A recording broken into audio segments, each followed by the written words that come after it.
what are some of the key considerations when applying an optimizer solution on a larger scale installation? Do you need to put optimizers on every module? Like, how do you get that product to scale to larger installations cost effectively?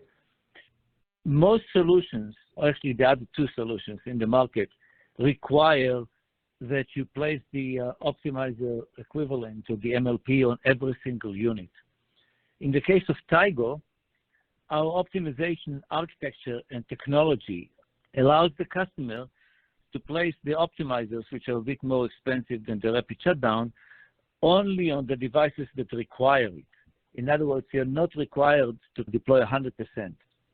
So that's one big differentiator that helps customers reduce the cost of the MLPE per system and opt to select either rapid shutdown only, which is about half the price of the optimizer, or a full optimizer if there is really a need to generate more energy from the system itself.